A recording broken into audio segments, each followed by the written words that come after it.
On this episode, we're in Tower Grove South, and we're speaking with Jake from Civil Life Brewing Company.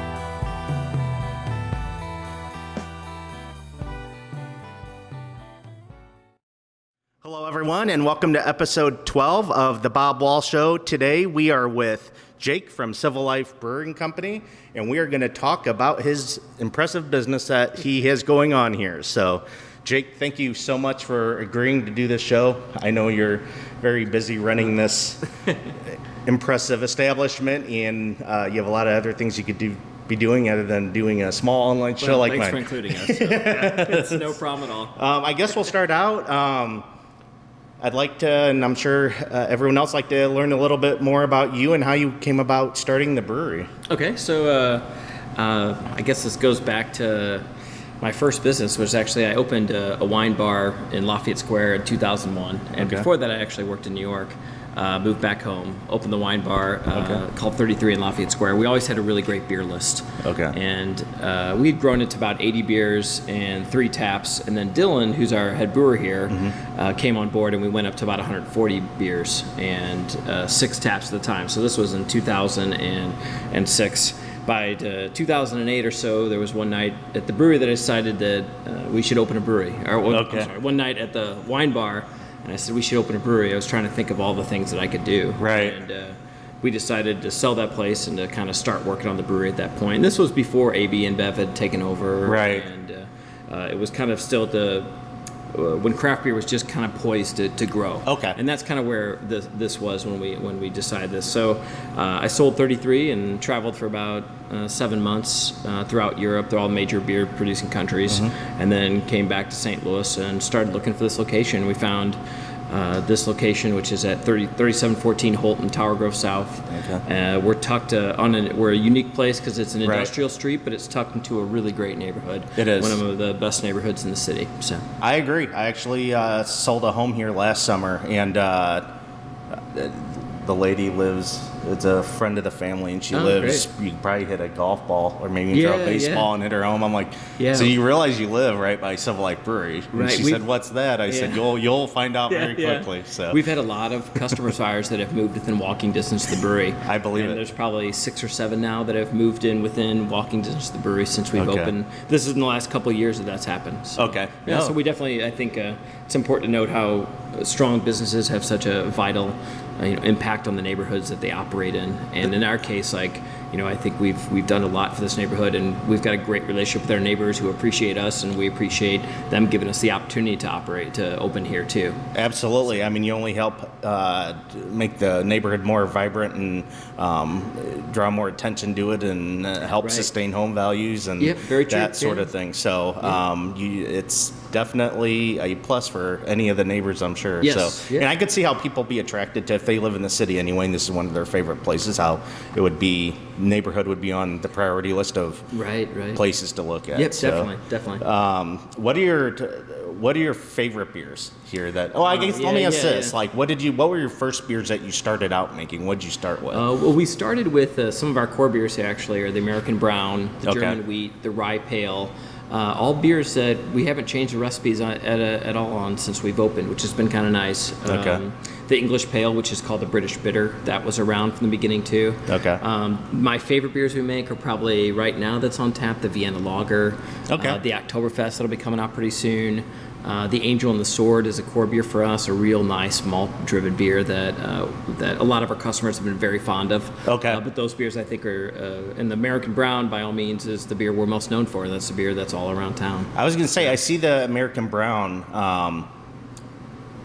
probably the most in the local restaurants and that sort of thing. So it's definitely the beer that's been the most widely accepted by restaurants and bars. So those are your best sellers as well as the brown ale, the wheat, the At the pub, we always have 12 beers on tap. Okay. And here, just about everything sells very evenly. So in the market, the brown sells tremendously more than the other beers, but at the pub, it's the highest selling keg is only separated from the highest selling beer is only separated from the lowest selling beer by a keg a month. Oh wow! Most. Okay. So there's really not much difference here. A lot of people come in and try a lot of the different beers that we. Okay, so that's amazing. I was here last summer. I want to say he had some sort of grapefruit. So what we do is with our German wheat beer, which during the summer people do look for a lot more refreshing beers, and so our lighter beers will sell faster during the summer, just as the reverse, darker beers in the winter. For the most part, there's no absolutes on that, but we do take our German wheat beer and we kind of make a grapefruit radler out of it, which involves we use San Pellegrino Pompelmo. We grow up that pour a little. It's about a fourth Pompelmo to the beer, to the German wheat, and that adds a real nice kind of fresh, vibrant grapefruit note to the beer. So we do that for people here in the bar. You just have to ask for it. It's not on the list, but people know to ask for it. That's funny because I don't recall seeing it on the list. It was like 95 plus out, and I was trying to decide, and he said, "Here, let me try." The guy behind the bar said, "Let me try this. It's like a grapefruit." And I'm like, well, I don't really do, like, that might be a little sweet for me. He's like, no, it's more or less a half. It's pretty much a half wheat beer and half kind of mixed with something else. And it's exactly as you explained. Yeah, anywhere from a third to a fourth of grapefruit, San Pellegrino. So no, it was good. It was surprisingly refreshing considering I don't usually drink that sort of thing. But when it's 95 out on a hot day, there's nothing better than that. It did the trick. One thing I've always been curious about, and it's probably simple because you're in the business, but how do you estimate how much to make? Because you can't. It's not like you're out of chicken. You could run to the store and you make it within an hour or two. Like, how do you plan ahead of time as far as how much beer to make and supply and demand and that sort of thing? So. We watch it real closely, and since we're still kind of a young, growing business in many terms, like our draft business has been kind of real stable for the last year and a half, but it hasn't been growing much. Okay. So we've been able to, it's real easy to estimate when you're not really growing a tremendous amount. Right. Our bar business has taken off, and we've been, I can see that. Every month we do more and more bar business. So this bar keeps selling more and more beer. In the market, it's pretty easy. We just kind of watch the numbers, and we try to stay a few weeks ahead so that our beer is always fresh in the market. Okay. So we kind of work closely with our distributor to make sure that we are estimating appropriately. Because there's a lot of beer out there that's old in the market, and customers should be wary I believe of that. I definitely I believe that. Is there a beer that's maybe more your pride and joy or more complex to make than others? I interviewed a bakery a few weeks ago, and he said brownies are just good. It's all in the recipe, and it's all, as long as you just put a good recipe together, you bake them, they're going to turn out good. But sourdough, that's his pride and joy because it's more complex to make, and it takes a good baker to make a sourdough. Is there something like that related to the beer world? I think our brewers we try to bring in new beers every so often. So Dylan, who's the head brewer here, has been a friend of mine for many years. He's a guy that worked at 33, and he really manages the whole brewery side. So we work closely with him to find what things he's interested in making and what styles. I don't know if there's one beer that it's more like just something new that comes up. Like the Roggen beer was something recently we did, which is a German rye beer that uses a wheat yeast strain. So we do try to bring in outside of our core beers. Every month or so, there's a new beer coming on, and just other things for them to try. We're really excited about. We've got a Kolsch and an alt beer that we're going to do this September. A what now? A Kolsch and an alt Kolsch. beer. Yes. Okay. So we'll be doing both those in September, and I know Dylan always loves to brew our Oktoberfest. Which our Oktoberfest. That's a big one. My wife's a big fan of an Oktoberfest, and actually I know that's a popular one. Yeah, and that'll come out the first week of September for us. Yeah. So. You guys also, I looked at your website, you seem to, because you came from the wine background, you seem to pride yourself on having high quality wines. We do, I think it's kind of a good thing to note here. We do have a lot of customers that we try to, even though we don't have spirits or mixed drinks or anything, that's just not our thing, but we do have a real nice selection of wines. Joe is my employee that takes care of the wine list. He used to work for me at 33 as well. And the great thing about our wine list is it's super simple, and in a sense we take the varietal and the region, but we've really kind of left the name brand of the wine off the board. Right. And we've also right. kept the prices really reasonable. So Right. When you know a lot about wine, if you come near and drink the wine, you're like, wow, this is only $7-8 a glass or $5 a glass. It's always appreciated. I'm a wine person and a beer person and really anything person, but you always appreciate a good glass of wine when it's under a certain price for sure. Yeah, exactly. So we've done a lot, and it's Joe does a great job with bringing wines from regions that people aren't familiar with. Right. And we put those on the list, and it's very any bartender here is well versed in wine as well. Be happy to pour a taste of anything to people, just as with our beers too. Yeah, that's great, and it's good to know because some people, a lot of people come with groups, and some people aren't beer people, and it's good to, while it's not your bread and butter with wine, it's good to put it out there because there are people that will be happy to hear that you have other options if they're coming with a group of people with. They have a beer interest, and that's not their thing. Having a good wine is a good backup plan for them. Yeah, without a doubt. Yeah. Now, as far as food goes, you have limited menu, but you have some good stuff here. What types of food do you have? So we're most known for our sandwiches. Okay. We got two great guys in the kitchen, Tony and Dave, who just started recently with us, and they're doing an incredible job. We've got probably one of the world's smallest kitchens. It's probably maybe 10 feet by 8 feet, so 80 square feet. Is that it over there? Yeah. Okay. But both these guys, so we're really known for sandwiches. We do a wide range of sandwiches. Then we also do several appetizers too. We'll have hummus and pita, some real simple things that you think are simple, but when they're really executed properly, they taste so much better. So, and also once again, we've got really reasonable prices. So we've got several customers that come down here 2-3 times a week to eat. A $7 sandwich actually fills you up. So no, it does. It's kind of a real nice thing. We like the guys in the kitchen do such a great job of just putting together ingredients and preparing them properly, and they're actually super talented chefs. And you'll see at times on the left side of the board, we do bring out other things that like this last weekend was a little goat cheese with it was on toasted on bread with fresh blackberries and raspberries, and Dave put this together for people, and so there's a little surprises all the time in the left side of the board too. Right. If you kind of keep your eyes open, you'll see things kind of come through the menu. Okay.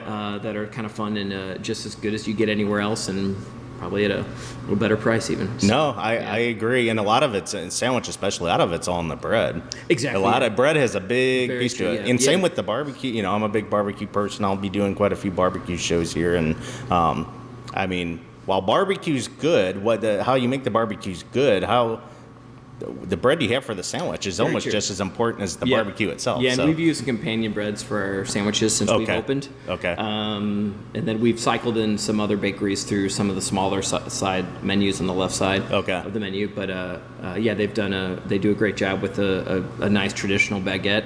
Okay. And that's kind of what we use, and it just has always worked well. But yeah, when you look at the volume of a sandwich, bread really is a lot of it, so you can't make a good sandwich it is. without good bread. 100%. Yep. Definitely. You also have you try to operate a pretty environmentally friendly brewery. In other words, that are really hard for me to say. Right. But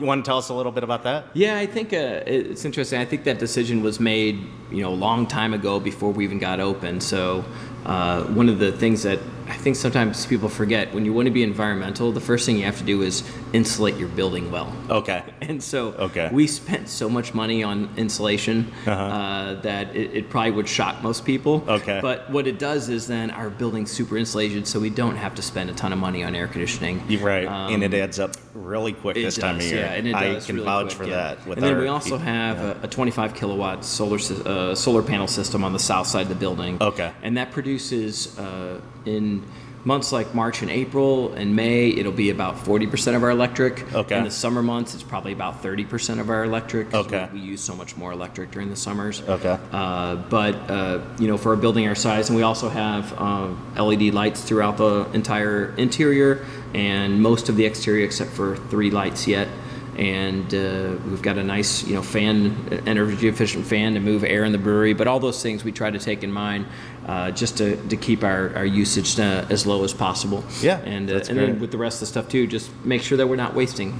In all of our processes, make sure we're not wasting or recycling. Pretty simple these days, I think. Yeah, it is. No, it is a truly an impressive business that you built. As a entrepreneur, I've always respected and admired certain companies, and there's a lot of them within the city that I look forward to highlighting, but yours was toward the top of the list, and I'd like to get some people in here. So what are your hours? So we're 4 till 11, Tuesday, Wednesday, and Thursday. Okay. Fridays and Saturdays we're noon till 11. And then Sundays we're noon to 7. And Sundays is a limited menu where right now we're doing tacos. So there's just 3 tacos on the menu, and we do pretzels as well, but they're always really great. Tony and Dave do a great job with that. And the rest of the week is the sandwich menu as everything. But those are kind of our hours. So. Okay. Well, great. Well, I appreciate you joining me. Yeah, no problem. This has been a lot of fun. I think we got a lot of it covered. Well, that wraps up episode 12 of the Bob Wahl Show. You guys need to get in here and check out Civil Life Brewery. You won't be disappointed. It is a fun atmosphere, really good beers, decent sandwiches. So thank you, everyone, for joining us, and I'll see you guys next week. Cheers.